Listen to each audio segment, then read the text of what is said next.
Welcome in again, everyone. Brian Smith here with another edition of the Daily Night, and it is game day. UCF at Navy today, and today is also game prediction. And I'm going to go over a few of my notes on what I've been working on this week and the final score between the two teams, and a few of the categories that I think will lead to that score. There are 3 or 4 things that people talk about usually with game predictions: turnovers, third down conversions, and stuff. And that's part of it. But this is a unique game because of the option. It's first game for Mikey Keene. Going to talk about those as well and what this game means for UCF moving forward. There's a lot of opportunity still with this season, and the Knights need to get it going with this game. So first things first, it is Mikey Keene's first start. So let's start with that aspect of the game. UCF must allow him to get ready, get into his own flow however he normally does it. They need to make it as natural as it was last year for him when he was at Chandler, Arizona High School, and they need to do so from play one, whatever it is. If he needs to take a deep shot earlier in the game, if he needs to throw a screen, if he needs to run a quarterback draw, whatever it is. Gus Malzahn said that him and GJ Kinney talked about it. Well, let's tailor design this for what what GJ and him have talked about, etc., and what really matters most to Mikey Keene. Well, they're going to get a chance to do that. Let's see what it is. I think it'll be still pretty balanced, similar to what UCF will do when Dylan Gabriel is in the lineup. I also think it's going to be very similar to what they would do whenever they would have anybody else in the lineup. Gus has been a good play caller for a long time. This shouldn't be a huge adjustment. Younger coordinator, I'd be more concerned, but not with Gus Malzahn. Now, there are the issues with injuries. Before anybody sends me a message on Facebook, Twitter, etc., I have no idea which guys are going to trot out there. And that's pretty much how coaches enjoy it. Being stated, I don't think it's going to matter. Navy is not very good. UCF has a deep stable of running backs. That in particular is something that's proving just be incredible what they have done, considering the attrition from last year. 2 seniors depart. The next guy up doesn't stay with the team. They've had an injury in fall camp to a guy. They've had an injury to Bowser, etc. They are very deep at running back. That will come into play early and often. Johnny Richardson, I've been saying it for a while, and he started to show it at the end of the Louisville game, is electric. Despite the fact that Bowser may play, and again, I have no idea. No idea at all. The style of runner that Johnny Richardson is will create a lot of problems for Navy. Watching them for the last 30 years, there are 2 or 3 things about Navy you can guarantee on defense. Most of them aren't good. They're not very big. They're not the fastest team. You won't out-hustle them, though. That's just not going to happen. That's why these young men and women enlist in the Army and Navy. They want to be a part of something, the greater good. And all the football players at Navy follow that line. So hustling is great, but Johnny is a 4.3 guy, legit. Like, he is ridiculous fast. If he doesn't pop at least 1 run today, I will be surprised. I flat out firmly believe that he will go over the 100-yard mark in less than 10 carries because there's no way to prepare for that kind of speed. Even though Navy has a few guys that can really run, they don't have Johnny. I don't need to see any more than what I've seen. They do not have Mr. Johnny. And I also think that he will be a factor in the return game, and I also think he'll be a factor at some point in a swing pass, screen, etc. If there's no reason to get Bowser banged up more, I also think even if he's ready to play, he may not get more than 5 to 7 carries. Utilize him in pass protection. That's probably the biggest area he would be missed for Mikey Keene, a young quarterback. You want to have not just a good pass protector, but somebody that can almost just like tap him on the shoulder while you're standing next to him in the shotgun and say, hey, I've seen this before. This is what's going to happen. It's good to have a guy that's been around. This is the 4th year for college football for Isaiah Bowser. Can't change experience. I will grant you that. I'll take him in the backfield on 3rd and 6 over Johnny, but that's not going to change the fact that Johnny's going to run by a lot of guys from Navy because they can't prepare for him. So he's my X factor. He is my pick to click in general. I talked about it this week. He's one of the guys I thought would do well the last couple of weeks, including Bethune-Cookman, etc. He's a guy that needs to get going early. That would be very helpful to Keene. And also one other thing. I don't think based on how Navy's defensive backs are, they're just not the biggest guys at corner specifically. I should denote that. They don't necessarily have somebody to defend Brandon Johnson on jump balls, fade passes, and anything that is really over the top of the defense. You don't have to be a burner to be a deep threat. That is a very big misguided perception. He's pretty fast, but more importantly, he's 6'2" with long arms. In today's world, look at it like the game against Boise State. He caught a pass in the back right corner. Now Dylan put it on the money, like he was going to catch one over the shoulder, but it was really a back shoulder fade. Doesn't sound a whole lot different, but it really is. It's about 2 yards difference in placement. DB had no shot. They sold it that he was going straight to the pylon, but they threw it to the back shoulder, short of it, a couple of yards. Easy touchdown, even though the guy was almost right next to it. Those are the kinds of plays that it just like, oh, wow. And you can't get it back. There is no do-over. That's 6 points. I expect Keene to be that kind of player as well. He's similar in Dylan in terms of he's a good deep ball thrower. I've watched a bunch of his film, spoken with people in regards to him. There's nobody that has told me anything negative yet. It's very weird. Usually when there's a quarterback that changes, doesn't matter if it's a junior, senior, freshman, they'll say he's really good, but the only knock anybody can say is he's just not a real big guy. Well, fantastic. Half the guys in college football are 5'11" to 6'1", and he's in that mold as well. He throws the deep ball well.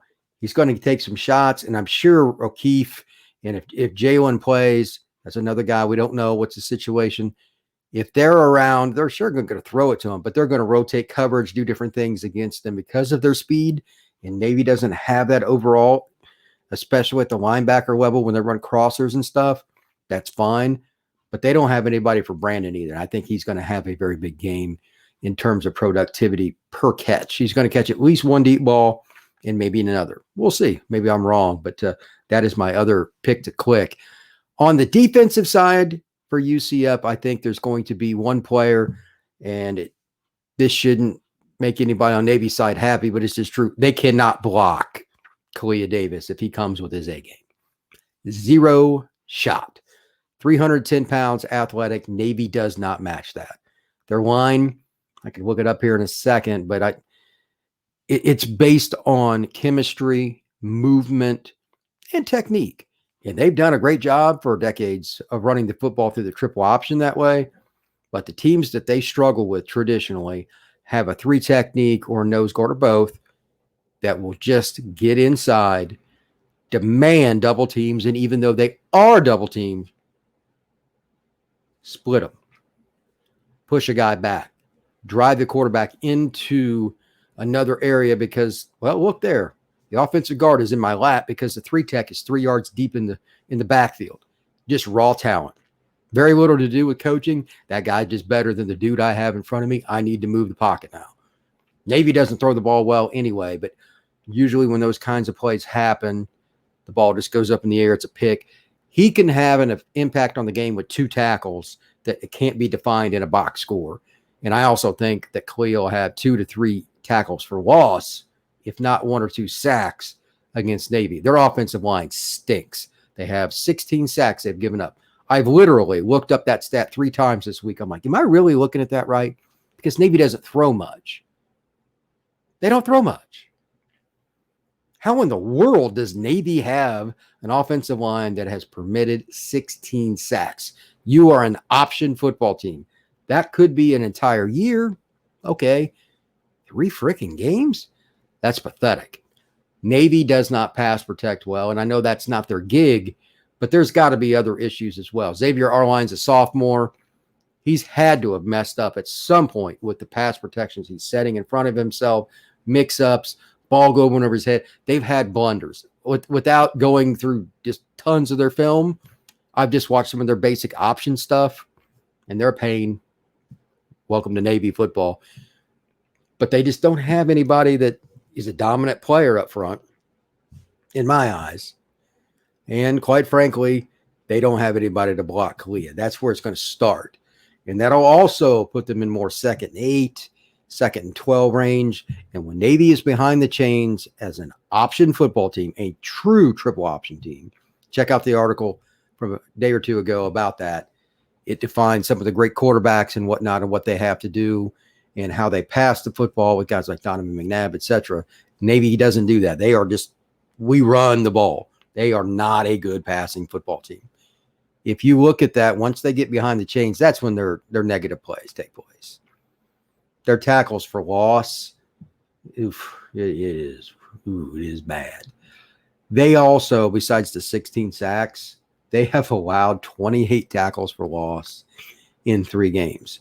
It's one thing if you have the explosiveness of Oregon's offense.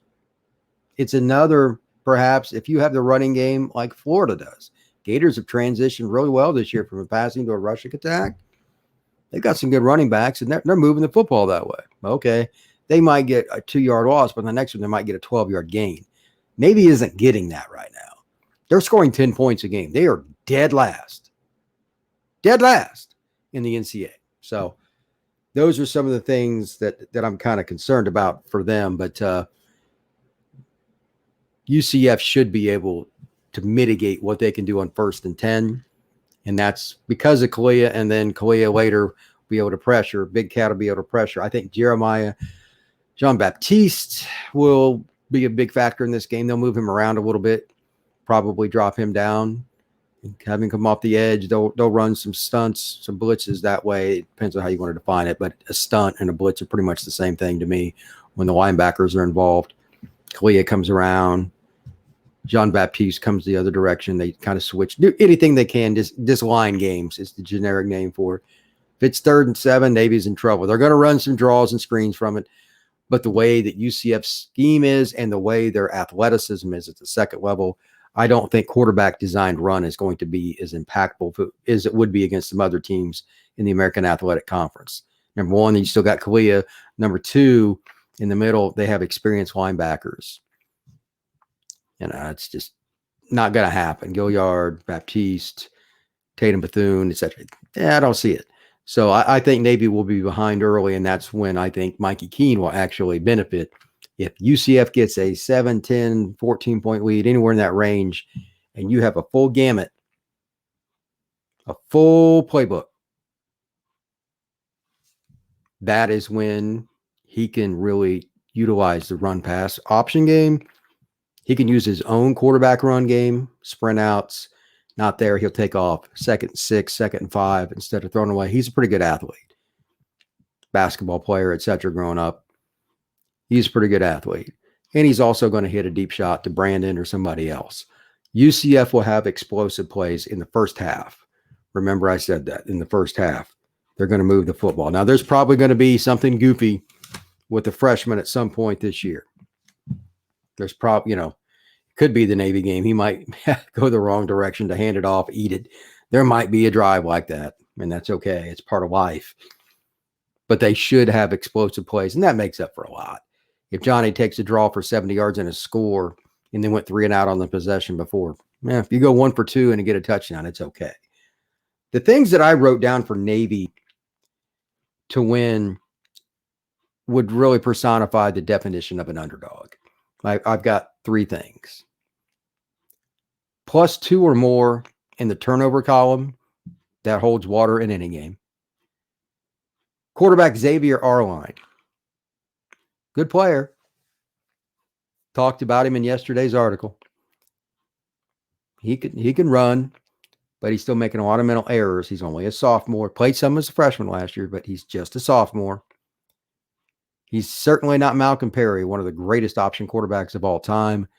A guy that, quite frankly, could have won the Heisman in 2019 after 2017 rushing yards and 21 touchdowns.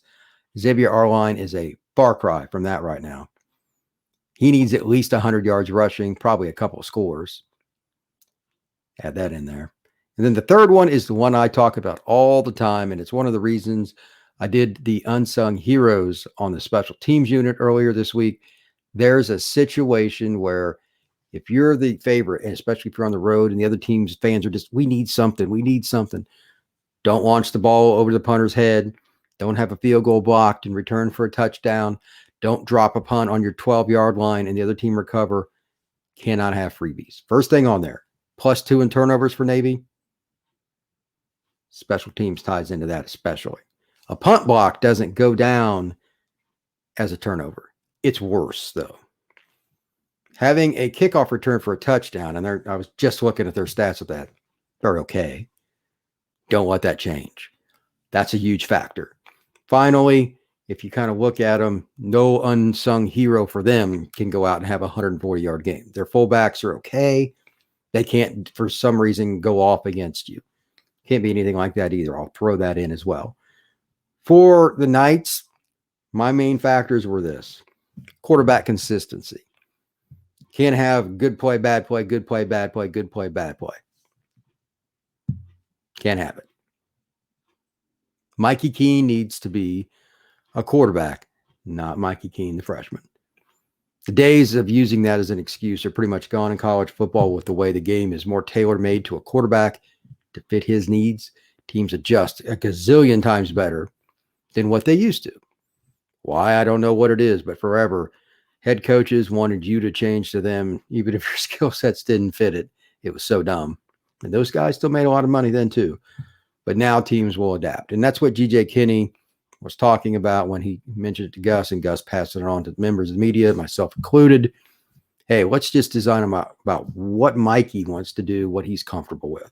With that, it made me feel more comfortable because they're going to change it and they're not going to call the plays for Dylan and throw it into Mikey's lap. If it was the other way around, it's the same thing. Dylan, you need to call plays that fit Dylan. So Mikey Keene taking over, I have more comfortable and easygoing thoughts about that. Whatever the passing scheme is for him, they will utilize it.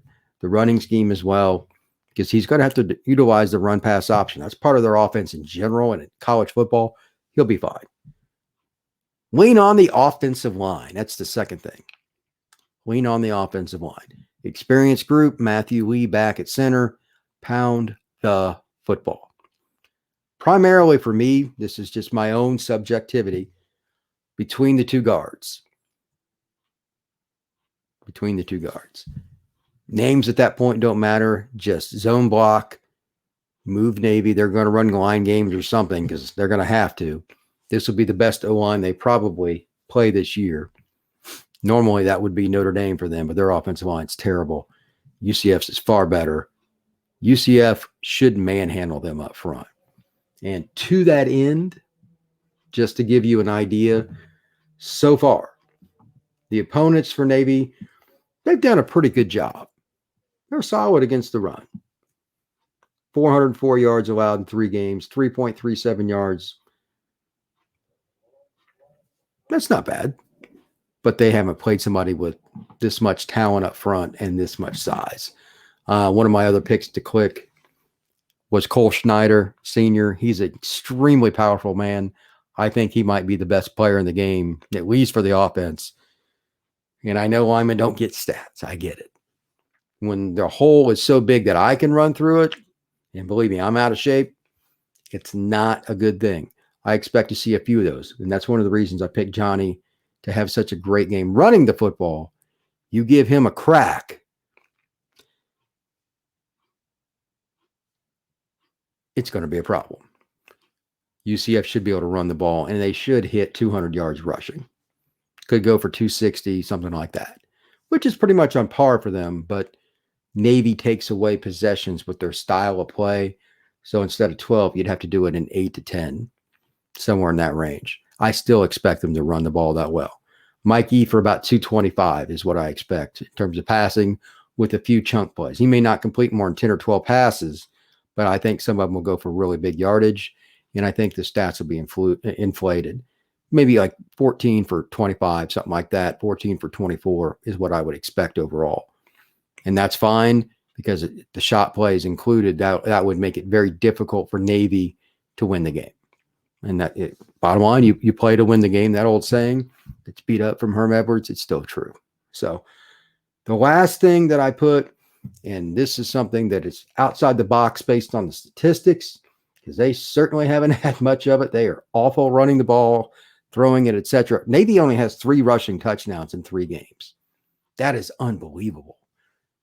They've given up 11, though. They're not very good in the red zone either. Even though they've done okay stopping teams running the ball, statistically, in terms of yards per carry, they've given up 11 touchdowns. So that means they're not doing good once the other team gets down inside the 10 and they're running the football in on Navy. The last thing here with that is Navy's long runs. Whether it's our line, whether it's a pitch, whether it's a reverse, whether it's the quick toss, you'll see a guy kind of come around and they just toss it and he's got a running start. They need something like that to hit a home run. I don't see it, but you have to mitigate that. With that, here is my final score prediction. UCF should win this game and win it convincingly, meaning I think they will be up double digits by early in the second quarter, no later than middle of the second quarter, and I don't think that will be relinquished.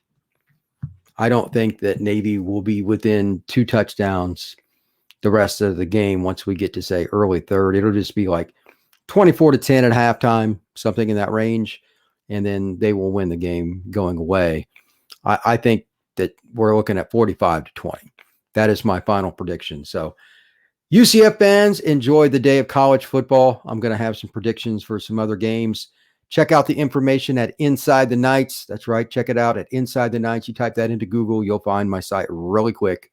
And I also am looking forward to talking a little bit about the game afterwards, talk some stuff maybe tonight, do a little later podcast after the game.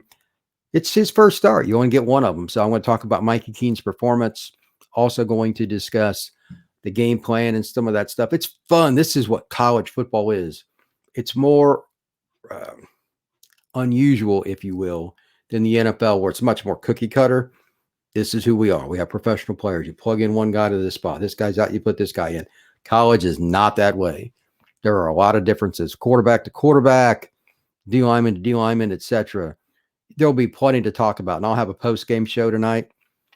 I expect to do some things in regards to this is what happened today. I didn't see it.